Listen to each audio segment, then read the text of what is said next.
So Google just made a $100 billion mistake. We got to talk about it. Here's the headlines.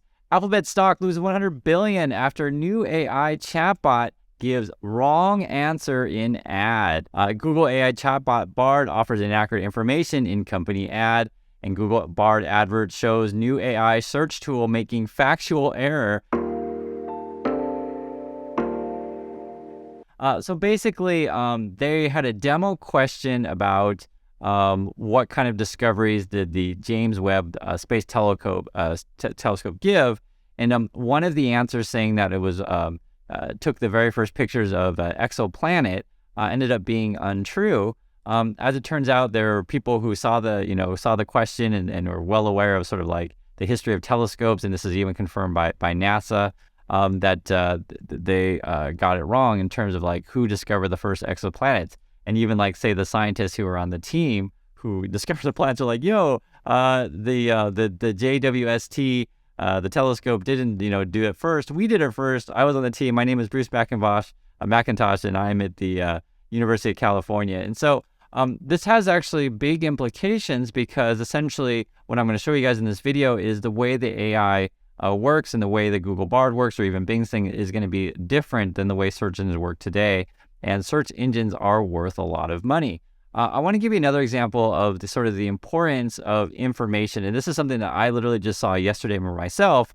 I was, it's funny. It just shows how like the importance of information, the importance of accuracy. And it's something I try my best on this channel to be accurate. So for example, yesterday, I was looking at this article. This was sort of like, on CNBC, 5 key economic points in Biden's 2023 State of the Union address, right? And because, you just want to like, okay, give me a summary of this thing. And there was something that really stuck out to me. It was this one here. It was something that CNBC wrote about the billionaire tax. And this is a quote from Biden. It was saying, the tax system is not fair. It's not fair. The idea that in 2020, 55 of the largest corporations in America of Fortune 500 made $40 billion in profits and paid $0 in federal taxes. $0, folks, is simply not fair. And the question I would ask you guys, if you remember the 2020 campaign, whose issue was that? Like who was bringing up the idea that Amazon was paying, no tax, and the idea that many of these companies weren't paying any federal tax? Who was bringing that up? And if you read the next paragraph, just listen. It says here, the idea was popularized by progressives like Elizabeth Warren and Bernie Sanders in the 2022 campaign. And when I read that, I knew it wasn't really correct. Why? Because I was there. And I'll show you what I mean. This was actually an Andrew Yang issue, and this is also on CNBC. This is like literally the same source. And back in 2019, Amazon, he's talking about taxing Amazon, these kind of things. And this is like a big part of his whole campaign was essentially saying, hey, the big companies like this are paying $0 in federal taxes. Also, too, I can just tell you as well, I met Andrew Yang. Here he is right here. He and I went to the same school, Brown. We also went about the same age, know a lot of the same people, and I also met Elizabeth Warren. And it's funny, I bring this up because it's a very similar example to, say, the James Webb Telescope, which we just talked about, where people are like, hey, they weren't the first ones to do the planets. We were at University of California because, like, I was a scientist on the team who did it, and NASA even confirmed. So this is sort of gets at when you ask an AI bot, what is the correct information, and then they sort of spit something out. It's different than the way it works now. So I want to give you an example. We're going to run a search. I want to give you an example sort of how current search engines work, and it'll sort of illustrate the point further. What are the pros and cons of buying an electric car? There's right there. You guys see this. It's the pros and cons of buying an electric car. And I just want you to understand like how this sort of works and why this is worth so much money. So in this example here, you can see the first thing that comes up is Earth Justice, and this is an advertisement, right? So someone is paying to appear first on Google search. This is how Google works. Then you got Car and Driver. Then you got Energy Sage. Then you got MarketWatch, Experian, Mercury Insurance. Then you got Travelers, which I believe is also insurance. So Rizza Cars, Solar Reviews. And I think you guys understand the financial implications of this. Whatever comes first tends to be what people click on first, and also to have influence, right? So how do they rank these things? And remember, before we're talking about search engine, how it works today, at least you have a bunch of different choices, which I think is an interesting system compared to the AI, which essentially just sort of gives you an answer. Now let's ask Bing how this works. So we'll just say, what are the pros and cons of, whoops, I keep it wrong, cons of buying an electric car? This is Bing. So Bing, we'll do this starting with Frostbites, okay? Then they got the sort of Wikipedia thing. Then they got environmental conscience, energy sage, motor electric, market watch, car and driver. So it's very different. Solar views. I don't see any insurance ones in this one. Do you guys see the difference here? And also too, think of it this way. If I were to ask one of these, search engines, what are the pros and cons of buying an electric car? And what if the first website comes up would be Tesla? Or what if the first website that comes up would be, Lucid or GM or Ford or whatever. I hope you guys understand the implications of the information that we get matter quite a bit. Now, to show you some comparison of how AI works now, this was part of their presentation for Google Bard. We're talking about Google here. And the question was, help me understand the pros and cons of buying an electric one. We're talking about cars here. Sure. Here are pros and cons of buying an electric vehicle. And let's just read through these and you guys can sort of evaluate how you think the AI answers and if it's a good answer or not. So pros, this is according to Google's own presentation. Electric cars produce zero emissions when driving, which is better than a gas-powered car for the environment. Gas cars produce emissions that contribute to climate change, which is interesting, right? So right there, you're already getting into political stuff because for some people, they don't believe in climate change, right? I'm just telling you guys some people don't believe in that stuff. Also too, they are generally cheaper to operate, which is also an interesting one, okay? They don't require oil change-ups or tune-ups, and they have fewer moving parts, so there's less that can go wrong.